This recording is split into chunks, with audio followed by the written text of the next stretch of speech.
I mean, this was the last thing on my mind and the very first thing I woke up thinking about, and it just really got me out of bed at 6 o'clock, which is like my normal wake up time. Hey, Jessica, glad to see you here. Um, so I can't rest. Like, this is what happened yesterday is really a coalescence of everything I'm about, like gardening, healthy foods, composting and all that Berkeley kind of shit mixed in with like crafting and antiquing and the other portion of it, which in my mind is happening. I also worked on my great uncle's capital murder case in San Francisco.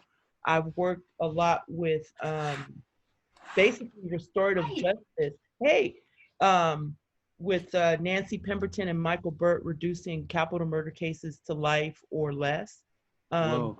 so there, I'm just, again, that mycelium piece, branching out to all the people that I know that are about the shit, and how, just even asking them, what can you do with what I'm even talking about right now? What do you think? And they're like, wow, I really need to be a part of this. I don't even know you don't even sound like you know everything that you're doing yet, but I follow you and I follow what this sounds like, and hell yeah. You just let me know what you guys have, like, what is it, and let me follow suit. So through those 3 or 4 conversations that I've had just within this morning, these couple I even had to take a nap before the tea circle because it was like my body was just too much. I had to chill out. Oh And man, still, I feel you. I woke up with the same thoughts and feelings. Like I had to reflect back on it. And I felt like that was a meeting that really moved the earth, and that something is afoot, or even deeper, than a foot. it's just like I'm It's getting goosebumps. Like I can't. Like I talked to Tracy, and the very first, I think I just said hi or good morning, and she was like, "Whoa, I gotta turn the volume down." And I'm laughing, and she's like, "I know you're normally loud, but you are energized. What's going on?" She was like, she already knew that I was just like brimming. She's like, "Okay, chill out and tell me what's going on." chill Tracy, out, grab some Tulsi tea, and call me right? back. Like, what? Um, Tracy is an Asian and white woman that I met in the Bay, almost 10 years ago. We both went to Berkeley. We both did the junior college thing. But she is an amazing writer. I have supported her plays, sponsored some of them. She's amazing. She has moved out to Los Angeles and is developing her writing career, and in the process has become a grant writer, a very good grant writer, and has had Wow. results. What's So her name again? Tracy Held, Held. Um, and so I'm meeting with her. She's very sort of cut. She's a creative, but she's cut and dry. Like, okay, so what are you telling me? And I'm like, this is exactly why I called you, because you're gonna cut through all of the like hippy dippy bullshit and put our feet on the ground and hold us to like getting shit started. And she's Did like, you manage to do that? yes. And we're doing that. She encouraged me to come back to the group and really get brainstorm with you all about what, again, her suggestion was find 1 or 2 things that we need to focus on and build ourselves around that, and really like build on that. How are we going to put the infrastructure together for the garden? How do we, and I need to read that 4-page manual that Robin has, really get a sense of where we are and where we want to go, what we're Mhm. focused on, get that credo together, get that statement of intent, because from what I understand, the people that will be likely to invest emotionally, physically, monetarily, they need to see what it is. And we talked about that yesterday. Yeah. Like, okay, what are we doing? Where are we going? How can we fit people Can in? we start with maybe sort of summarizing what we said yesterday and see if everybody's in agreement, or, acknowledge that? There's just one thing. I need to go and have a bite of Okay. here, and I would love to be able to hear that. So, can we possibly have like Move over there. Yeah, Okay. he's over there. Or do you need like a 5-minute break? Because we just went from one meeting to another meeting. So Yes. I'm totally fluid. If everybody needs like a 5-minute break, Yeah. kind of I'm ready to keep going unless there's some objection, and I can do it out there where you are, Bella, where you can hear it. Does that work And for you? we're also recording. Yeah. I'm here. I'm 'Cause I good. I'm do have listening. Yeah, I'm recording also. So I just didn't want to slow down too much because I have another meeting after this. Thank you. Okay, so yes, to summarize, just to speak out loud what we were talking about yesterday, and you know, correct me if I'm wrong, the birdhouse is really starting as a sort of nucleus, really. We're developing these different cells almost, where we're doing the gardening and we want to introduce healthy ways of eating and producing food for ourselves, sort of in a subsistence type of way, but in a community fashion. Um, and the way that the gifted seed, or what I'm calling this space over here in South Central, the gifted seed, in a way that What are you calling it? Sorry. the gifted seed. Yeah. So the birdhouse would be reaching out to, I don't necessarily want to say economically disadvantaged or food deserts. Let's just leave it at that. The birdhouse would be reaching out to places that are considered to be food deserts, and helping them to develop their gardening culture and herbalism and wildcrafting. That's sort of just the beginning, and creating a way, creating an infrastructure, a template with which people that want to invest their time and monies can be involved, in a very socioeconomically responsible way. Like you were saying yesterday, not to come in and take over and direct everything, but to try to help facilitate other peoples of color to participate in what we're fostering here. So that's in a nutshell what I got or took away from yesterday. Yeah, I appreciate that. And we could go around, hear from Robin, and then I'll speak, and Bella, to what you've just said. That was great. Thank you.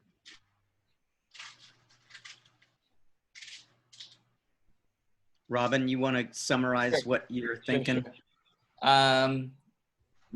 Yeah. So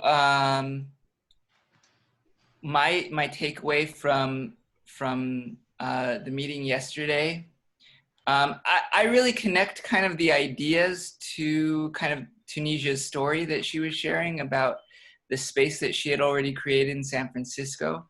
And so to me, what I'm seeing is something that is kind of taking that past experience and the skill sets that Tunisia is coming with, and building off of that. Because like Tunisia, what I can say about you is like, and I've talked to you about this before, one of the skills I see you really have is you're great at creating a beautiful space and being kind of a magnetic host that just draws people to your space. Thank you. Blanco. Like this Bingo. case example right here. And so, you know, I think about San Francisco, where you are creating a community space through food and through like interesting objects and antiques and just like music and all that stuff. And I see this as kind of an offshoot of that, that's not necessarily just focused on one warehouse, but is looking at a neighborhood as the space that's being curated and the people being involved in those spaces. And that becomes a little bit more complex because it means knowing what the people want that live near you. And so there's a bit of kind of give and take with that. But I like the idea of starting clear with, okay, like food, herbalism, and kind of exchanges around those seem like a really simple and clear way, and then having an antique thing that can monetize that. To me, that's basically what I hear. There's a for-profit antique, or sort of, there's a antique business that can create revenue for creating garden spaces and herbal spaces, and it seems like that's the beginning. That's what I hear. Yeah, beautiful. That's like the same thing with a different take, you know. I love it, and I think that you're right to like focus on the core of what Tunisia was creating in Berkeley or Oakland, wherever that was, and or was it the city? In San Francisco, yeah. In San Francisco, cool. And so at the core of it, it's community, which means bringing people together and cross-pollinating ideas. These ideas which are probably new to a lot of people in your community. So it's kind of an opportunity to break some ground. And so I love the idea that it's more than just a warehouse space, although I do see that it would be great to start with a warehouse space and get some food and music going and the herbal thing. And of course, it sounds like we have a kind of working financial model to, at least for the startup phase, to use antiques, junk that people find value in, that we can turn into energy to drive this thing into fruition. And I skip saying turning it into money because, you know, yes, we could probably use money, but really we want to cut to the chase. How will this turn into that? And do we even need money in the middle? But that's just a sort of a sidebar. So I heard nothing that I wasn't agreeing with, that I heard, that I felt like we heard yesterday. And the excitement comes from the possibility of what that could be, what that means to the community. So there's something brewing that excites me, and I'll try to put words on it. And sort of in the first, I feel like it's pain relief and security. I feel like the shit is going to hit the fan here in the next year worse than we've seen it. And those who are most impacted are more likely to be people in your neighborhood than one I'm living in. And that we have a lot of to offer, and that, you know, from human resources to physical resources, money, contacts, that sort of thing, to, as you said, not take necessarily a leadership role, but a support role. I mean, that could be a leadership role in itself, but say to be sensitive to what our presence as white privileged people might impact the project. So to the degree that we can be present, that it's needed and necessary, is what I'm, you know, committed to. Yeah, I don't think there's any, you know, as far as I'm concerned, if all this shit could happen without us doing anything, it would be beautiful. But I feel like we have something to offer to sort of motivate it and to help get it going. And I just feel like there's this magic at work that Bella and I met you the way we do, and then that you and Robin came together yesterday, like blowing my mind that I even forgot you knew each other, you know, so it's just a magical circle that's happening here. And there's a lot of energy with Jessica at the source, you know, in the center there. So yeah, the birdhouse, we didn't say this yesterday, but I won't speak for the birdhouse for the moment. I'm speaking as an individual, and I think Bella will too. And then we'll see, once we meet with our crew, once this thing gets better defined, then we can speak as the birdhouse. So I'm careful not to just go off running on things that we haven't run through our thought process, our team. And that is that we have, I'm going to speak for myself. And what happened there? I'm frozen. Anybody there? Hello, hello, hello. Ding. A Venn diagram of like gardening, antiques, and revolutionaries. Like, it's just, so I feel like I can already see what's going to happen there. And we got to get ready for it. I just want to make sure that we have the infrastructure. Like, hey, I want to come and volunteer. I want to come and do this and that. Okay, great. I don't want to stop.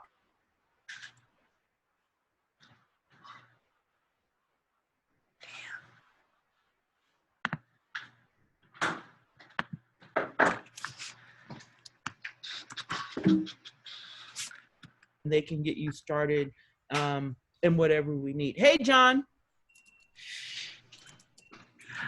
Okay, I lost all of that. We didn't hear what you guys were saying. I'm sorry, I bombed out. I'm glad you're still here. Could you summarize? No, that's great. We were just, we were like hanging on your very last words about, okay, I'm not speaking for the birdhouse, but I'm speaking for myself. And we were like, but I just sort of jumped off of what you were saying about, I'm not even sure that we need money. I am almost in the same, I believe in monetizing, I'm the monetized queen, but at the same time, I was saying in sort of a Venn diagram way that the people that are going to come to, say, an antique sale at the birdhouse are going to be swallowed in by the garden. They're going to be, people that antique generally follow a Venn diagram of antiquing, gardening, and revolutionariness, or being part of the otherness, So just the connection, because they don't like to buy new stuff. They're people that antique hate buying new stuff. So you're gonna find your ecologicals, you're gonna find your I refuse to buy new shit type of people like me that maybe needed to be tipped a little bit into the gardening or a little bit into wildcraft or whatever. So Yeah. we are literally telling and sowing the people that we want to come by all of these cross sections. So I almost was like, after talking to Tracy, like, okay, well, I'm not sure about the antiques part, but I'm really hearing back from you all that, and I know personally that is a huge binder, that it's a huge way to get people energized and a part of it. Because people that like antiques are gonna, if you got good stuff, they're tapped, like they can't stop coming back, so you're not gonna get rid of them. So I just want to have a way to turn that over into, hey, well, welcome to the birdhouse and all these other things that we have to offer. So what was that you were going to say, Johnny, about, I could speak for myself, but not the birdhouse? Yeah, like in terms of our participation or what we have to offer. And, I'm sure that everybody would agree that this is a good direction to be going, but it's new, and so I won't speak for the birdhouse as a team until we've talked. And I also just, I see your energy, as Robin was saying, you're an attractor, and what we're doing at the birdhouse is serving as a hub for those attracted to, serving the land and people, and, a kind of cooperation that's called for in these times. So when I was talking about the hard times that are going to be hitting, they hit and have been hitting, especially for people of color, for a long time. But what I'm saying is that I feel like the weaker communities are going to be the hardest hit. And so I want to be able to lessen that impact and use that opportunity to introduce something that I think is needed everywhere. And that is food independence, community and smaller sort of Dunbar member size groups and learning to live and have fun doing it. You know, let's not suffer. Let's just, you know, there's so much to do and to be happy and grateful for. Let's get there. So Bella might want to say some things about what she got. What did you want to add? Yes. I would like to add that up to yesterday, I had a certain idea of what Nikita was up to and all that. And then I found out yesterday also how many communities you already involved in your neighborhood, and how, in fact, people are regrouping in communities and talking things through and all that. There are actually different coalitions. But so you are so completely with a finger on the pulse, and you also, if you don't know yet how to get directly to your councilman, you know how to get to the person who knows how to get to the councilman. And this is something that I've learned recently, thanks to Jessica, the importance of this knowing how to tap into that. So when we talked about it, it was more than, it was not just, well, there's going to be a need for that in the neighborhood. It was like, there is going to be a need for that in the neighborhood. And here is somebody who is just like knowing exactly the pieces and how to put them together. So that was really inspiring. And then the birdhouse. When you say that, you're talking about Tunisia. Yes. Yeah. Yes, I'm talking about Tunisia. And the everything that she has already started in the neighborhood, how even her garden and everything that Jessica and her, the relations that they are brought in, has made also that neighbors are coming in, and you know, she's just like now a model that is going to be really useful for a project like that. Also, what I got out of yesterday is, you know, I know that the birdhouse does not have, absolutely doesn't have any money to spend, actually, as it is. We just need to even make, ride that wave right now and be able to, but all of a sudden it's just like, wow, all that stuff that we have in the basement, all these collectible items and all that, all of a sudden became the possibility for having some seed money for, let's say, we need to hire a lawyer and really get informed, or some things like that. And so also knowing your expertise that you have on the subject was bringing some lead into gold also. so it was getting us closer to the possibility that something could happen, not just like a good idea. So that was really good also. Then after that, we were very, very clear that our position needs to be that we can be helping in the background in pre-production or things like that, but that us as white people have to stay out of the picture per se until it is the right time for us to be introduced, but that we don't have like an expectation that, oh, we're just going to all get along, you know, let's enter into that room. You know, having had enough experiences with herbalism as activism and other occasions, the work that Precious is doing in Zimbabwe and what she told us about it, and all that really got me. That conversation is just at the top of the surface for me to just like bring it up like that. Okay. Yeah. So that also something that we talked about that was going to be super important. Yeah, that's what I would add to it. Yeah, I'm going to continue fixing my salad. I'm about to. Your amazing salads, awesome.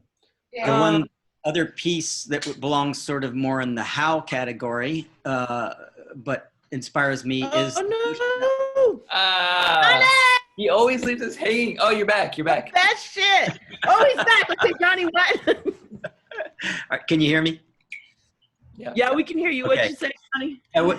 This thing that we. Even Blanco's hanging on your every word. Look at that. Look at that. That's so cute. Blanco. What a friendly dog. So sweet. My gosh.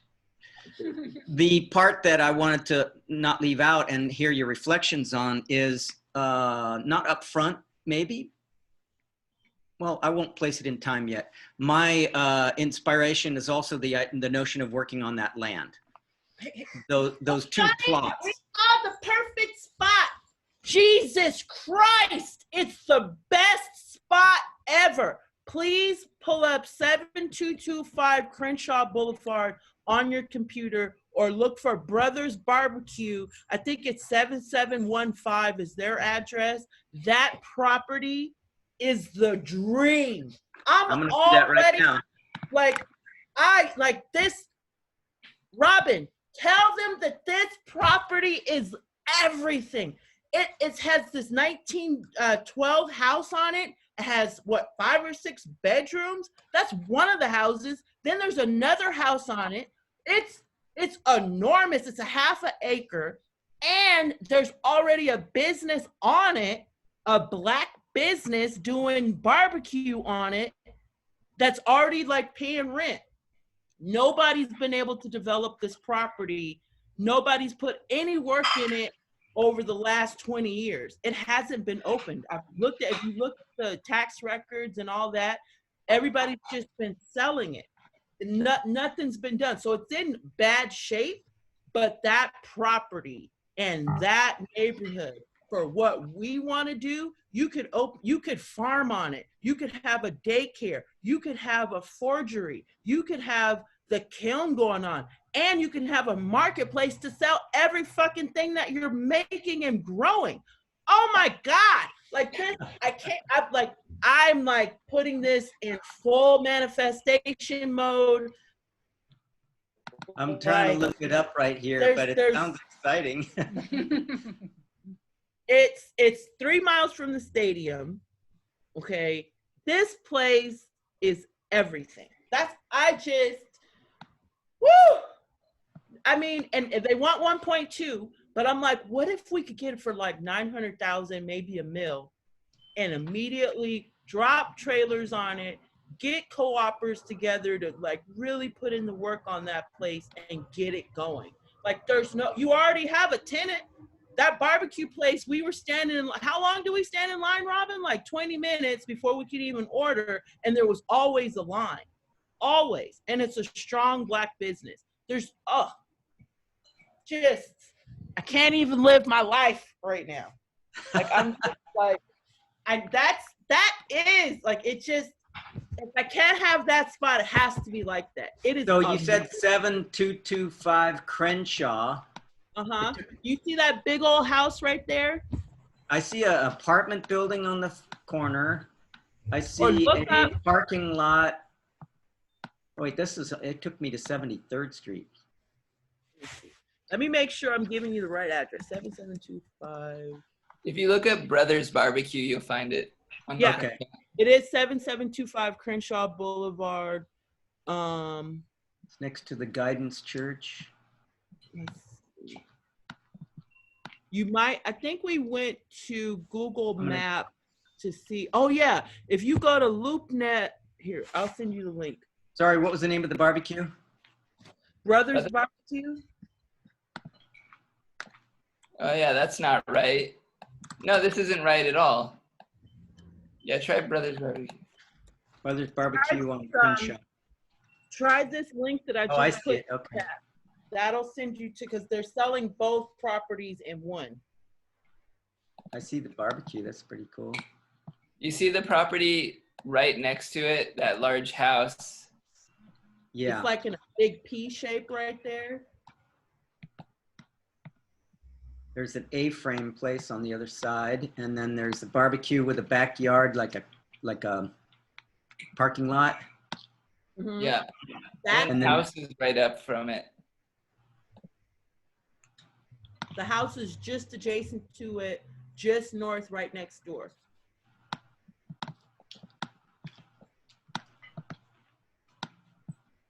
Click on that link,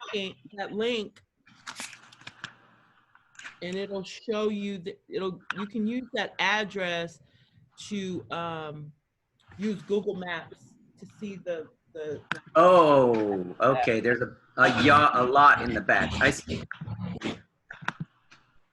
And from that it's not advertised on that place anymore, but I had to do some other digging to really find it.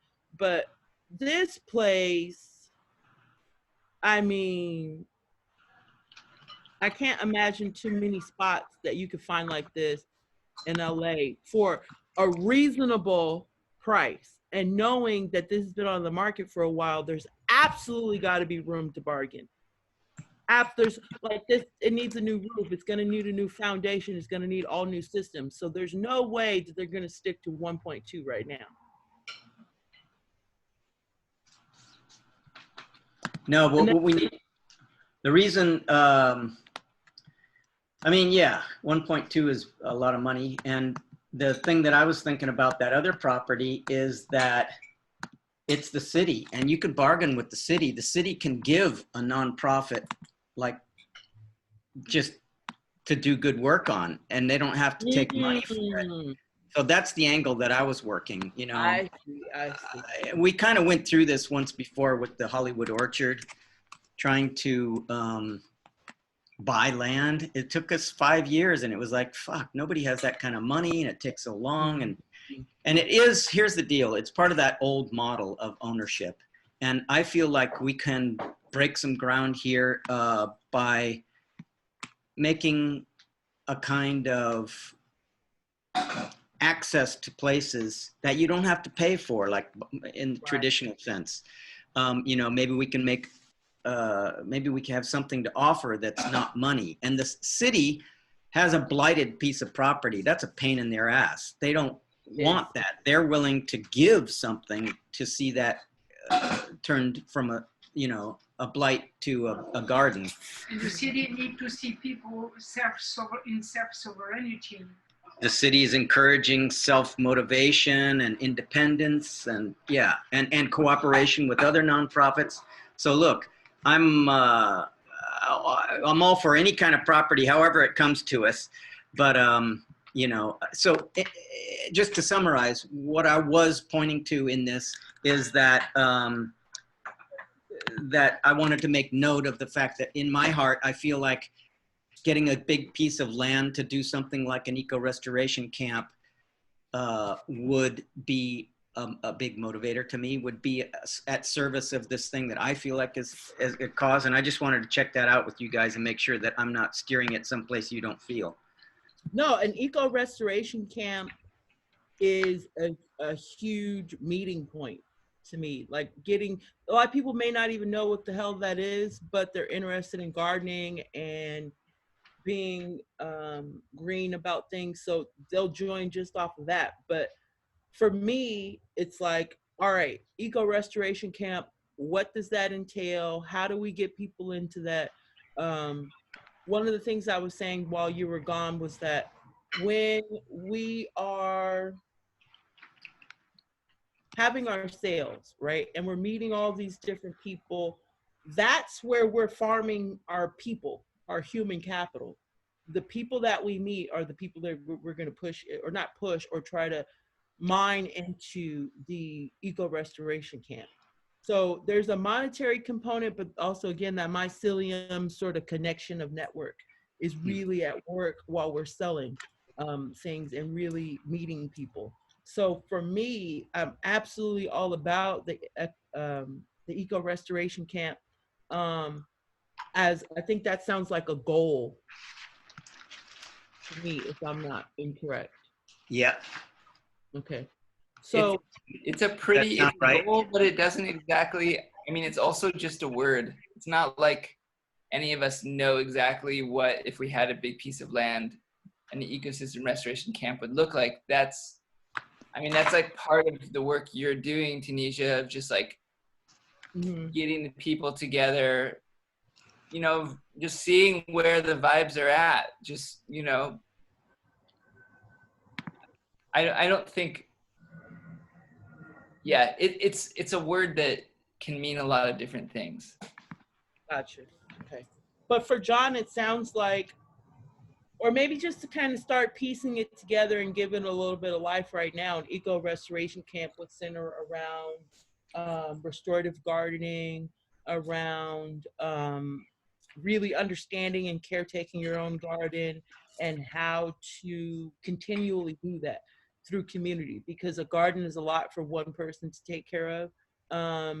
Yeah. Really working with the idea that more than one person per garden, like a group per garden, and not only that group, but that group will move around within that community space to help out. Like the same way that you guys come and help me with my little gardening projects, it's the same sort of reciprocity that I think of when I'm like, oh, I got to give back to the birdhouse, or I got to come up and see or participate in some way. So Uh-huh. to me, Sorry, go on. that's a part of what the eco restorative camp would be, or not even necessarily, maybe camp is the wrong word for it. Maybe the Yeah. eco restorative mind frame is really what it is, because I don't feel like, I mean, yeah, we can have a camp for it, but it's really a change and a shifting in consciousness around what we have, around the gardening space that you have, the knowledge that you have now, and sharing that with others, and making sure that that community is meeting people where they're at now. So if you Yeah. have no gardening knowledge, that's fine. We can bring you into the fold. If you do have gardening knowledge, that's great too. We need to also bring you into the fold. Okay, so I use the term ecosystem restoration camps as a shorthand, and Robin and Bella and Jessica know what I mean. It's a movement that is all part of this great work of our times that we've been broadcasting about. So it has a kind of a definition, but very, very flexible. And there is a centralized spokes group, organizers in Holland. And we're starting to do it in. Oh no. Oh wait, you broke up a little bit. So you I'm said, back. who are these people? Yeah, you're back. Who are these people? So the ecosystem restoration camps is a movement, and it's a nonprofit that's helping to regulate and serve as a hub for these camps that are popping up all around the world. So when the birdhouse will soon be declared a ecosystem restoration camp, which is a kind of honor, but it's also self-defining, because it's probably the first sort of urban version of what the camps are. For the most part, these camps are restoring large acreage, and the thing that I wanted to point out is that they have a residential component, so it's a social hub. And the way we're doing it here at the birdhouse is we're supposing that it will not have a residential component, because the people who are contributing to the restoration have their own dwellings already. So where you're at, like we haven't gotten around to like serving, let's say, the neighbors that are homeless. That could be a part of it. But for the moment, let's assume that where you are, or where this land might be, is going to see people without homes, and that there could be a relief program that makes it part of whatever you want to say, a membership. And so this membership takes care of the garden in the way that you were describing, maybe not plot by plot, but by team, supporting this farm, which would provide food for all those who are contributing. So we have to, those are kind of some of the things that clearly need to be defined, but that's what I mean when I'm saying ecosystem restoration camp. There's some nomadic home housing, and there is a food aspect to it, and then there's fun, as in like all of the kind of features that you had in your store, where people gather and inspired by the new information and exchange seeds and all of whatever births itself there naturally. So Robin, could you reflect on what I said? Do you see? Yeah. Well, so I honestly, John, what's coming to my mind at this point is like, this conversation started as like a reflection of, okay, what did we talk about yesterday? And slipped. I also really remember a statement where we were talking about like how the white people are going to like support whatever that community is doing. And so like, I almost feel like it's a bit inappropriate to like go into what we think an ecosystem restoration camp is. Like, I think that Tunisia has a lot of energy and a lot of vibes, and like we can go into those details of what other people have done in Tunisia if that interests you, but like you are already connecting a lot of dots. And like there's definitely something happening here, and like we can call it whatever we want once it happens. Right. Okay. But Thank yeah, you for that. Yeah, I get it. Oh, I wasn't and- even and- thinking about it like that, but yeah, you're right, Robin. Yeah, no, and I'm not jumping in conclusions. I just throwing out there what I imagine that wasn't said yesterday that drew my mind. But again, I just offer these as ideas and reflections on what how we can meet the needs. But you know, we're gonna take your lead on this. There's definitely a want here to meet the needs of, I mean, not only, I mean, that's why I constantly go back to the word reciprocity is really important for me. Meeting the needs of what's happening at, facilitating and meeting the needs of what's happening at the birdhouse, but also doing so looking ahead at what can be done in people of color communities because of the power source that's happening at the birdhouse. So the way I envision that is, you know, it's already in motion at the powerhouse, at the birdhouse. And some of that, and there's already things in motion here at the Gifted Seed, let's say.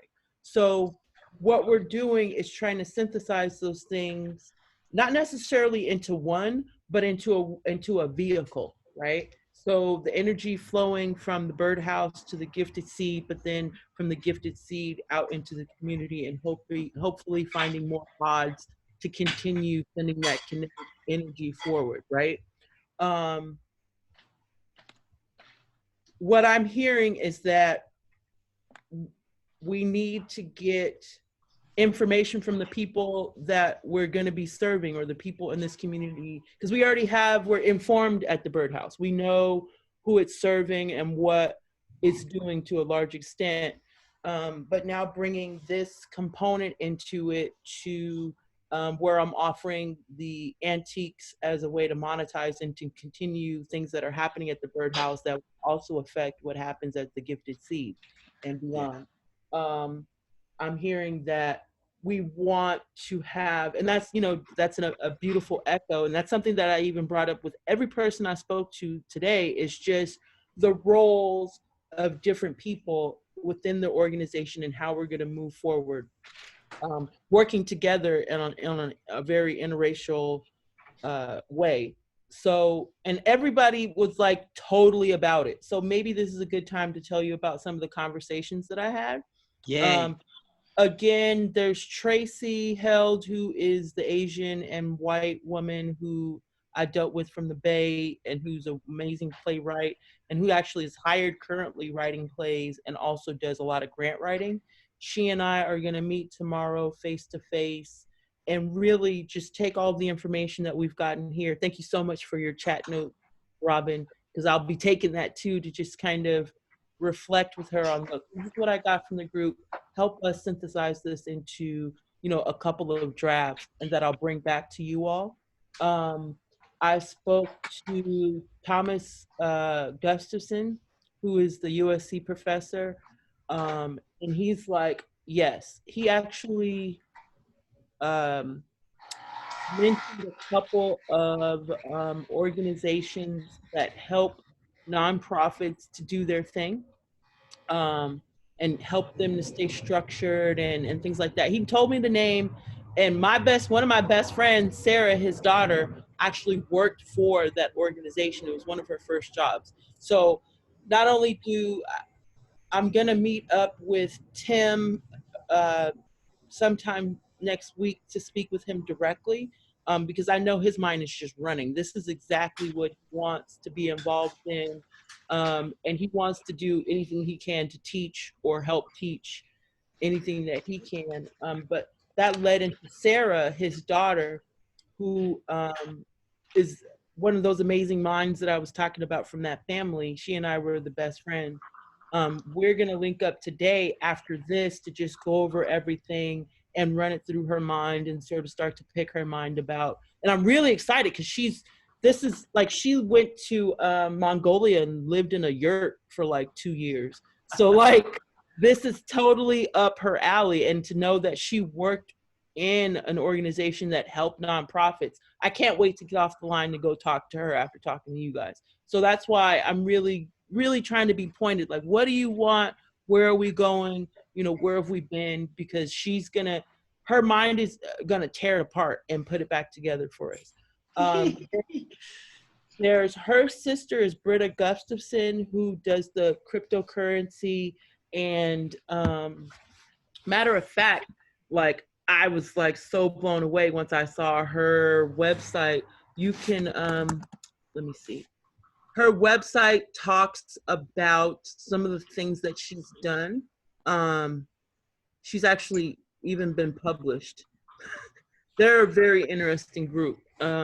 Let me drop her link here so you can read about her. She would be one of those people that would probably be helping us. She's an amazing potter, to lead classes and things like that. So I can't wait for you guys to get, all of you all to get in connection with Britta. So I'm trying to set up a meeting with her. Who else am I set to meet with?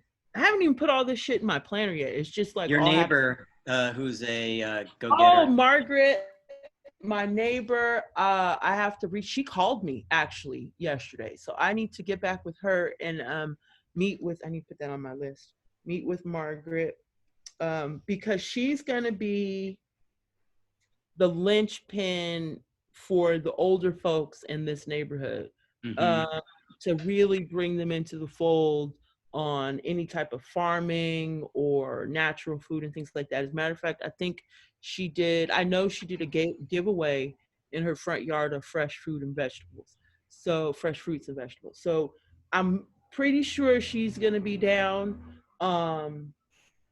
Who else did I reach out to? Oh, I reached out to Mira Stern, who she was a teacher in San Francisco, but she was also like huge at my shop as far as like bringing in antiques and really being about the community. She moved out of San Francisco and was a teacher and took it upon herself to take inner city kids around the world and was leading financial drives to do so. Whatever it took. She was taking these kids camping. She was taking them everywhere. She has made unbelievable, indelible marks on these kids' lives. And she also does white allyship workshops that I know she's been in development and working with me on. So I reached out to her and she's like, fuck yeah, let me know. She also has an amazing garden space at her house. So I'm just touching the surface because as I'm talking to you, I'm like, oh yeah, and then there's this person and there's that person. So like, oh boy, I'm just like really in network mode, remembering, and I mean, I'm still in very good contact with a lot of these people, but it's like, oh yeah, you're good for this, or you know what, I don't even know what you're good for, but I know you're gonna be, and they're like, fuck yeah, I know I need to be, and what are you talking about? Like, you know you needed to call me, right? I would have been pissed at you if you didn't call me. So there are a lot of people like this that, there's even a woman in Fairfax, which is an amazing community. Fairfax in Northern California, amazing. Like that's like the best hippie community ever. She owns an antique store in that community and is totally all about herbs and has her own garden. And that whole community, like everybody's an herbalist. Everybody's like a doctorate at herbalism. It's true. I know that about Fairfax. You know Everybody's a herbalist. Everyone. So Enema that's Suits, body Anima work. Sue's body work, you know, and they all know how to do like all the shit that we're doing. So those are the communities that for me, we need to drop a node over there and start sending power and information because they already have it and they can send it back to us and inform us on the best ways to move ahead. Or if we do get caught in kinks, we can rely upon these networks to help us problem solve. Because all of the information and the know-how are in because Fairfax is a white community, most largely white communities. For me, the way I see myself is being this conduit or transformer, if you think about electricity, to really moderate that and bring it to the community and, you know, really entrench ourselves and really just make this a part of culture. And I've, again, just from people walking by and my neighbors and just, I have to, like, it's just, I keep, like, I wake up and I'm like, oh my God, like this morning was just like, all of my favorite shit is in one thing right now. I don't even know how to behave myself. And again, it sounds like, just to speak it back, this antiques thing is really, I know what it does. You guys don't know what it 100% what it does yet, but I'm glad that you're on board. I don't see how there's just like a zero fail factor from what I've been through. Nice to know.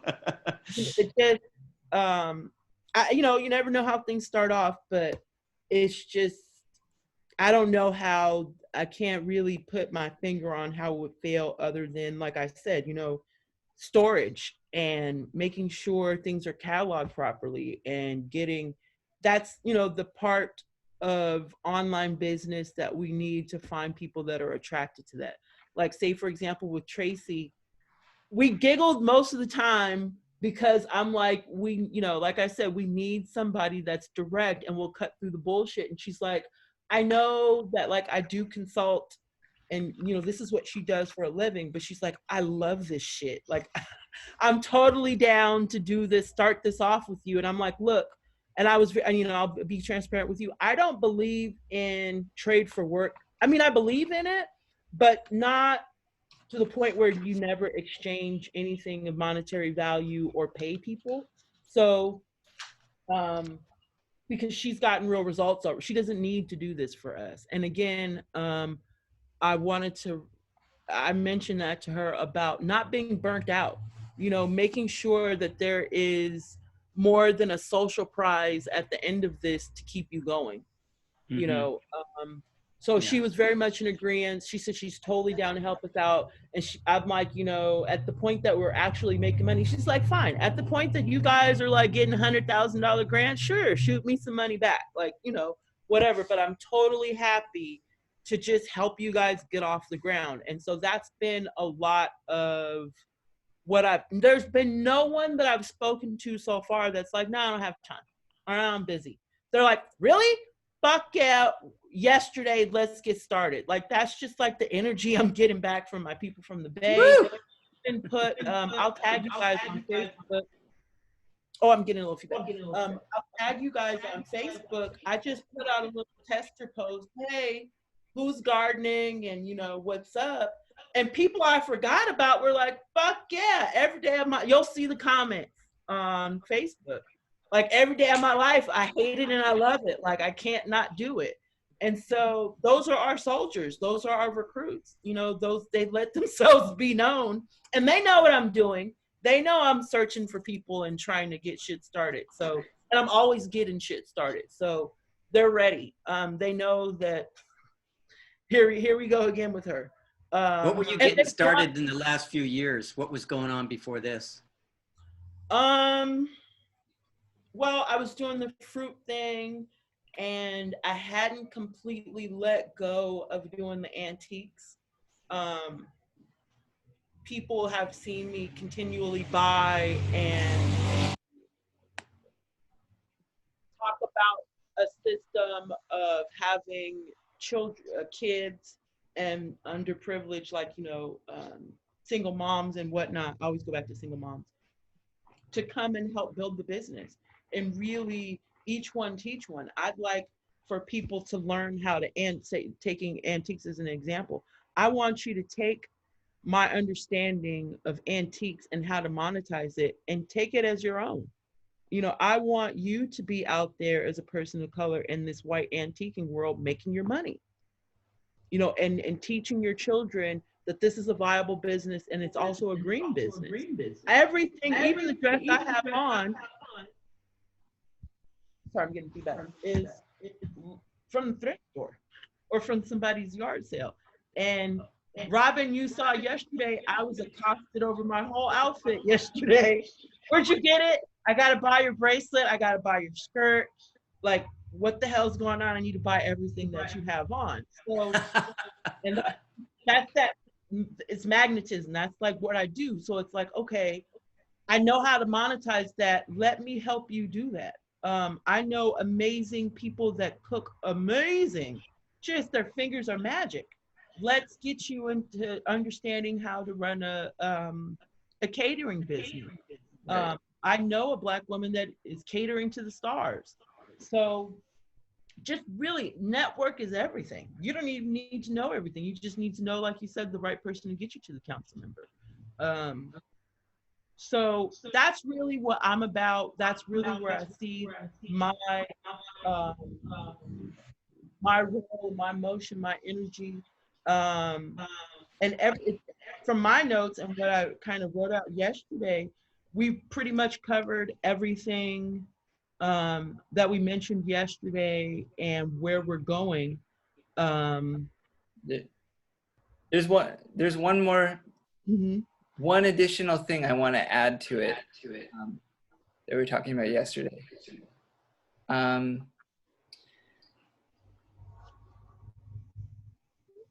I think that, like, part of the reason I think for me I'm so excited about this is, like, unmistakably there's a Black Renaissance happening right now. And even before the Renaissance, the Black community has always had a real talent and brilliance around creativity and culture. And like I'm just thinking about yesterday what you were saying, Tunisia, around these groups you're a part of and the way that kind of your excitement about particular herbs or particular products have a way of engaging people and spreading throughout the world. And I think that that's really tapping into an element that birdhouse and ecosystem restoration camps and all of these things that we're talking about is also about, that we're wanting to create, a culture where we're making our own shit. There's more industries that are ecological. There's more of kind of a practice that's earth-based, that's healthy, and all of these sorts of things. And so I see an element of this and then I'm also thinking about John, something Tunisia was talking about, John and Bella, I see you over there, Bella. Something that Tunisia was talking to me about is how there's so few Black businesses in her neighborhood. Even though there's a lot of people with a lot of money, it's kind of draining out of the neighborhood because there's not areas to actually spend money in Black businesses. And so that's what another thing I was hearing from you is kind of an important thing. And so, like, that herbalism could be something that people could get excited and want to spend money on, and people could get excited and want to start businesses around, could be something that could really enrich the community. Absolutely. And so, yeah. I don't mean to interrupt, but I do. There's a Black apothecary on Manchester Boulevard in Inglewood. I don't even think you can find him on Google. But I walked into his shop and I was blown away that and you could see from the labels that he was buying. Some of it was from Mountain Herb and a couple other places, but wouldn't it be amazing to be able to supply him from our gardens, and give him, a great price, based on him, serving the community and being a Black owned business. And as a matter of fact, that almost that whole strip, it's on, it's in Inglewood, right next to Market and Manchester, right east of the Bank of America. There is a Black insurance man. There's 2 Black fish fries. There is a Japanese man that fixes old TVs and appliances, like back in the day. They used to be everywhere. There's a black vacuum place. He fixes and rents vacuums and steam cleaners. And I know all of these people. And then there's the Black apothecary, and then there's a Black art store, like African art. He sells African artifacts and things like that, and some pills. That whole strip is a lot of magic. And right around the corner from there, there's actually a lot of other Black businesses on Market Street, which is right around a corner from Issa Rae's new Issa Rae of the hit HBO show. I can't believe I'm forgetting the name of it. It's huge with Black people, and this woman plopped her shop, her cafe, right in the middle of Inglewood, right in the middle. So, and she's on La Brea and Queen, I believe. La Brea and one of those streets, La Brea and Regent is where her coffee shop is. So I say all this to say that if we even start to put our fingers in with people there was even a Black guy that tried to start a little perfumery soap shop over there. So, but again, going back to what we were talking about yesterday, Robin, it's so difficult for us to find funding. We're still redlined out of loans. It's so difficult for us to really find for our own. There's even a place over there that was similar to my shop. I can't remember the name of it, but they had to close. They were going to have a recording studio and a coffee shop and all this other stuff, but they couldn't get it off the ground. So again, going straight to the heart of it, we need to monetize if we want to last. Yeah. If we want to be able to continue to offer these services to the community.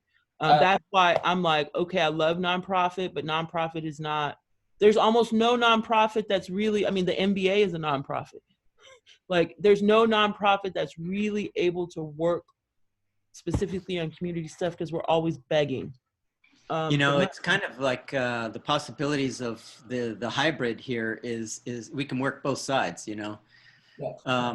Public, private, and nonprofit can come together in these kinds of efforts. The city could give the nonprofit this land, or lease it. The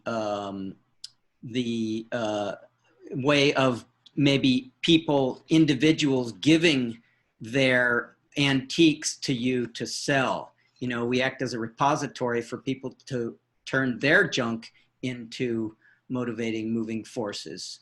It can be monetized in that way. And then, there's just so much music to be had out there, like, let's find a way to work that into all of this, Yeah. Absolutely. And music is such a medicine for the soul. Like, I saw it with my Friday night jams, and I'm sure you guys see it every time you play. Robin was remarking about how wonderful, how amazing your son was just sitting at the piano and how that added to the mood. What is life without music? And you're talking to a woman named after a jazz song. So, like, yeah, we have to have that. Yeah, I just have to take Sorry. Was that night in Tunisia that you were named after? No shit. That's a beautiful fucking song. Sorry, go on. Oh, I just wanted to let you we were talking the other day on the way home, just how just blown away we were by your home, your family, the food, the music, the conversation, the way you hosted. It was just like, it just felt so good. It was just like, Fuck yeah, that's what it felt like. Fuck yeah. so I was really inspired. Fuck I, yeah. I just wanted to thank you because I was really inspired. Your space is so beautiful. You're, Beautiful. so warm. Just like, it was really an inspiration to be there. So I just wanted to. Oh, so good, so good. I mean, it's our dream come true that these kinds of conversations can happen and be born in our home, you know, like just host to this thing that wants to happen, you know. I was listening to Van Jones, who was talking about, okay, what can people do? What is the uprising and all that? What do we do? And he said, look at who do you spend your time with? Look at your address book. Look at who do you see 2-3 times a week. And then why don't you just change who you are saying? Just like go ahead and to cross racial barriers and That's it. Yep. That's it. And that's part of what's so important about us staying in communication and contact. Our worlds are, even though we Venn diagram in, our worlds are so far apart and so different. But again, that the beauty of the heart, the beauty of just wanting to love and help is what connects us. Mm-hmm. I keep getting goosebumps because I was at your house. I was, I was all in and around. The universe we were gonna be together. No matter what, we were gonna be together. And that is just so, I just keep going back to that, like, fuck, that's powerful shit. The universe is like, no, right here. Like, from my work, from all of my hobbies, from everything, just right here, right here, right here. that's so beautiful. So I'm listening, and it's like there's this just, the shift, the awakening is undeniable, and I have to do something about it. It's not even like, oh, okay, well, I'll do something this week, maybe next week I'll chill out. That I don't even see that happening. It's not dissipating, especially the way I woke up this morning. And the fact that I have so many meetings. I have a woman that I met through, okay, so Jemiah Hargens, I'll type his name. Jemiah Hargens is someone that I'll send you his email address, and they have a little listserv going on because they're kind of like here and there trying to do stuff. Those are the fruit picking people that I'm involved with. He's got a lot of traction. He's got the mayor's ear. He has a lot. He's got a super shit ton of white allyship out of Midtown LA. What's he into? What's he promoting? He's promoting taking fruit from the trees and redistributing it. He has a farmer's market on Adams and Western. He has actually started to monetize his fruit picking. He's some culinary schools or caterers have contacted him wanting some of the fruit and offer to pay premium prices. Yeah. And so in turn, his thing has been, okay, can we get a group of people together to pick the fruit, and then we'll pay those people a portion of whatever it is that we get from picking the fruit.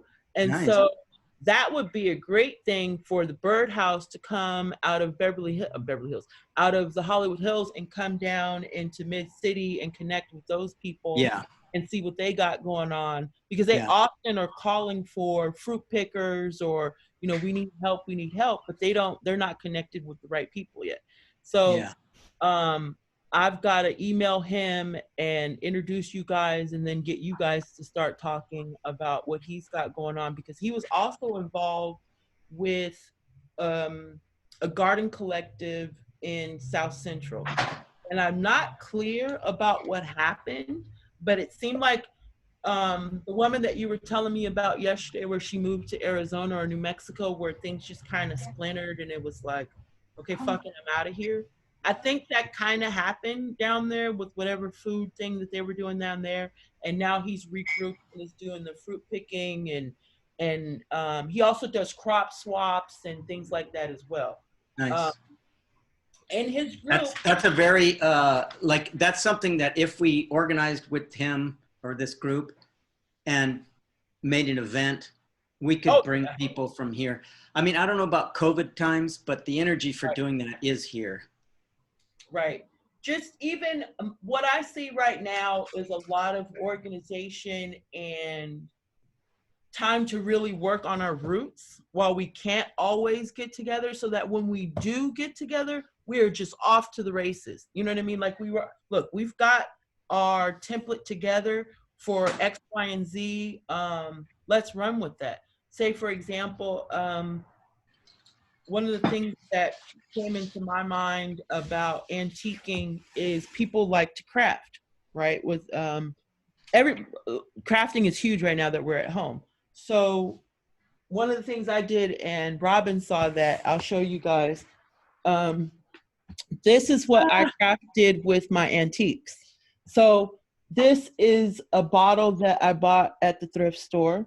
These are handmade lace and crochet pieces that I got at that estate sale. And I also got these beautiful cork stoppers. These are actual bottle stoppers from the 40s and 50s. You guys are too young to remember that, probably. Are they faces that are bottle stoppers?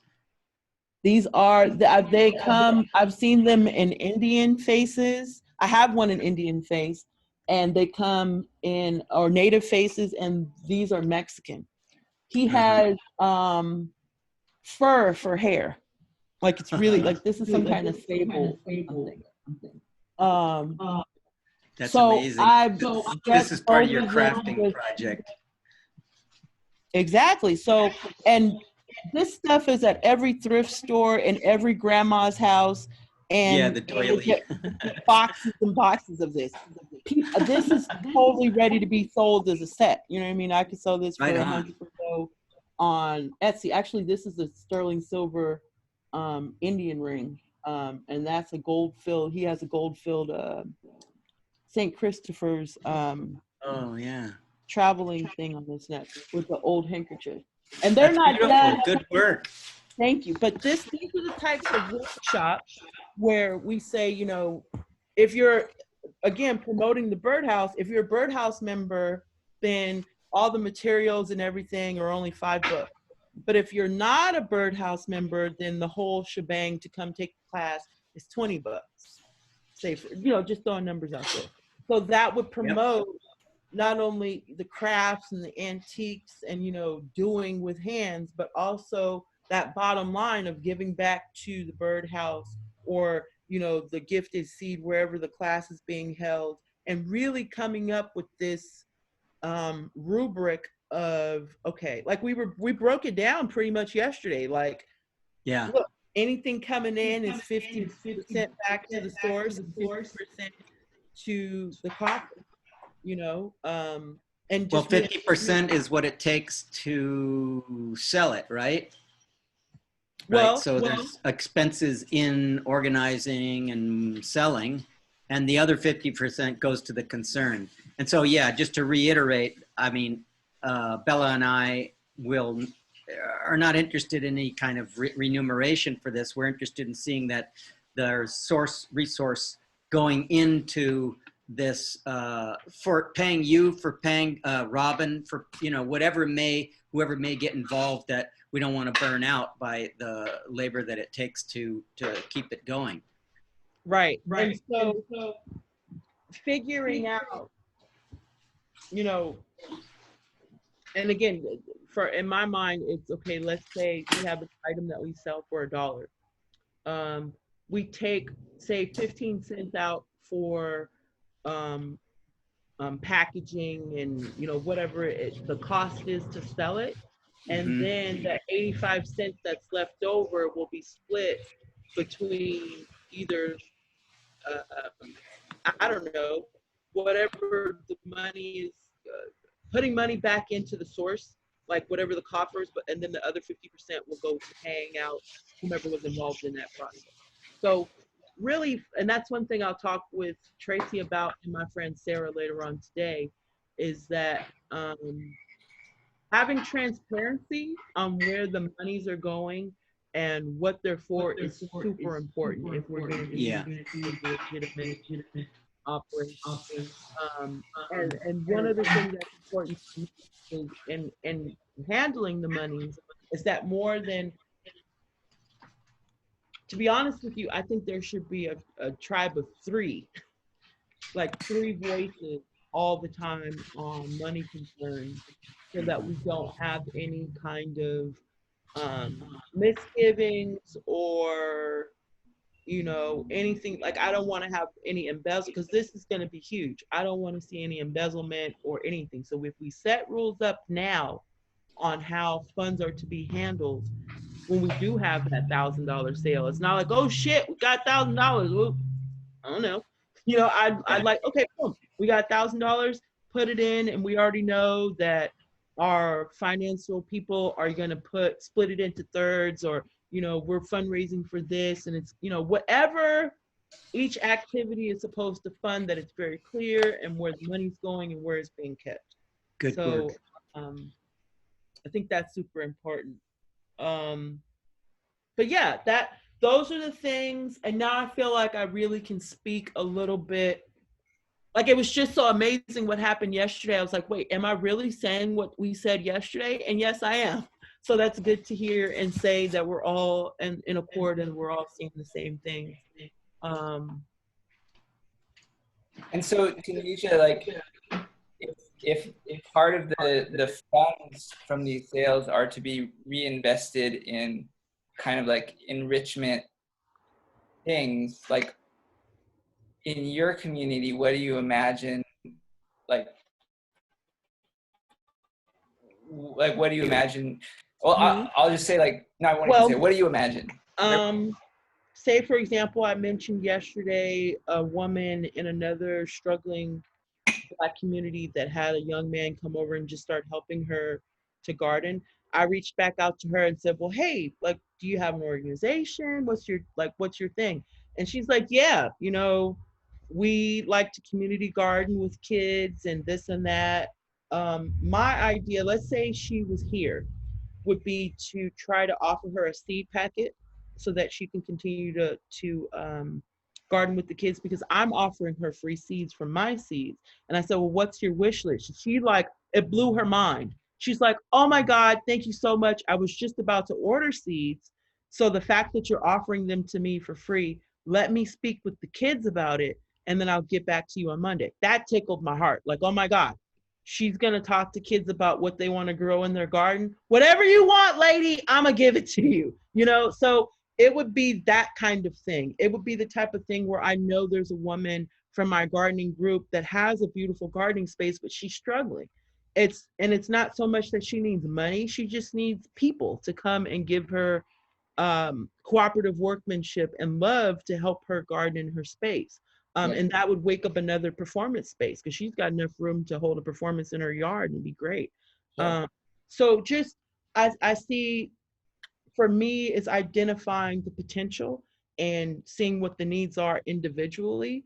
I think that one of the things that I'd like to get to through our group is maybe approaching Department of Water and Power and saying, look, these are the people in our gardening groups. Can we get some sort of rebate for watering? Or, can we be a part of a program? Somebody left a tag on my door to help me get a new refrigerator. So can we be a hub for those types of things in regards to gardening? Can we get special consideration to help people garden? Can we can we start gardening in mediums? Can we, the people that are gardening, it's, for me, I don't want to be presumptuous and say, oh, I know exactly what they need. I don't. I would want to put a campaign together for this neighborhood and say, look, hey, Vermont Knolls, are there any gardeners here that want to form, like, just in very chill terms, because eco restoration camp might be a lot for people over here off the jump. You guys want to start a gardening club? You know what I'm saying? That just simple things like that, and getting with Miss Margaret around the corner to really get start to get my fingers into what people want and need as far as gardening is concerned, because then that'll open it up to other wants and needs that we may be able to address in the future. Sure. So I think that remains to be somewhat seen. Great. So, I mean, it almost sounds like what I'm hearing is, it's like what I see you doing is creating space that's like both, it's like a community gathering space, performance and gardening, and then helping seed other community gathering spaces that are like performance, gathering, herbal, like herb growing, food growing, that sort of thing. And then kind of building a network around there. And it's possible in the future, if a large plot of land close by was unearthed, that there might be a mass of people that would be interested in like making something beautiful in the neighborhood. Right. Like, to me, it's like, that's what it sounds like. It's about, okay, like making beautiful things happen in the neighborhood, inspiring people, just taking back the beauty. And opening, for me, not everybody's going to want to have a spoken word stage in their backyard or whatever, right? But some people, like John has discovered, are fine with you gardening in their yard, as long as, they're fine letting you use their water, whatever. Just, I don't want to take care of it, or do what you want to do. Like, that's fine. I just want to help out in that way. And then there are going to be other people that are willing to host meetings or willing to be that next node. So I think just being open, my approach is to be open with people and see where they're at and see where they're willing to be of service, because that also helps people to not burn out and really get to where they want to give what they can give and not overstretch them, so that they can be in it for the long haul. Cool. So yeah, I feel good.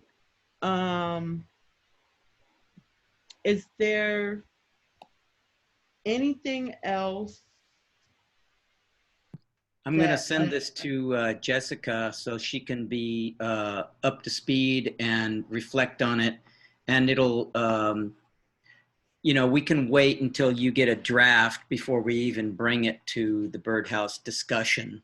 But I'm here to help you with that, whatever aspect of it, So what? Let me be a little bit clearer. So what I'm developing here, and I don't want to overstep. Would this be a credo or an ethos pathos for our new partnership, or would this be ethos pathos for the birdhouse? Would it be for the birdhouse with the gifted seed, or like what? No, it's a gifted seed as far as I'm concerned. That's what we're talking about. And by the way, I love that name. Like, life is a gift. And how could we possibly be seeds for that? That's what your name evokes for me. I love the name. And so, yeah, as far as to answer that question, I feel like we're just here to support you. And whatever ideas I throw out there, if they are synchronized, if they are like working into your view of it, that's what I'm here to do. I'm not either. I want to be careful not to overstep boundaries. So I offer up these ideas, and Bella too. I got to go right now. I just wanted to let you know. Thank you, Bella. She is amazing, by the way. Thank you so much. Oh, yes, sweet. Very nice. And so then the next time, I really very much hope that Jessica is part of the conversation and brings in also her wisdom. Yeah, yeah. So much We've there. got to come up with a time, now that this is happening, we've got to have regular meeting. Like, I don't want to just haphazardly just meet up with you guys. Like every 2 weeks, once a month, what have you. And I'm cool with even more frequent contact for the beginning, so we can, it's like watering roots. You got to water them frequently in the beginning, and then afterwards they just kind of take off. So I'll just be in constant contact. If we need to throw a Zoom together or whatnot, I will sound the alarm via the text message like, hey guys, I've gathered enough new information, or I have new drafts on what's going on over here, and I'd like everybody's input. Then maybe we can pull a Zoom together or whatnot. I also appreciate that everybody made themselves so available today. Thank you. Yahoo. Yeah. Yeah.